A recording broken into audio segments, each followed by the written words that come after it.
সালামু আলাইকুম, শুভ সকাল সকলকে। তো গাইস আজকে সকাল সকাল উঠে আমাদের চাল ছোঁয়ানো হচ্ছিল। দাদা এদিকে চাল ছোঁয়াইছে আর আমাকে বললো কাটাটা নিয়ে দুতলার উপর থেকে আমাদের এই ডাব গাছের পাতাগুলো কাটতে। তাই আমি চলে এলাম দুতলার উপরে। আর এখানে এসে দেখি আমার দ্বারা কাটা সম্ভব নয়, তাই আমি দাদাকে বললাম যে আমি পারবো না, তুমি দাদাকে বলাতে দাদা চট করে উঠে পড়লো ডাব গাছের উপরে আর ডাব গাছের সমস্ত পাতাগুলো কেটে ভালো করে পরিষ্কার করে দিল। চাল ছোঁয়ানো কমপ্লিট করে কাস্তে আর বস্তা নিয়ে চলে যাচ্ছিলাম ঘাস কাটার উদ্দেশ্যে। আমি আর কালো দুজন মিলে যাচ্ছিলাম।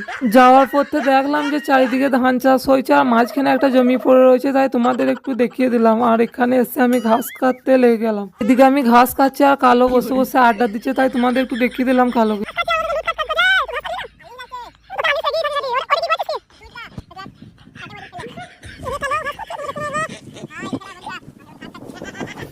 পানি হবে এখন, পানি আকাশে অবস্থা খারাপ।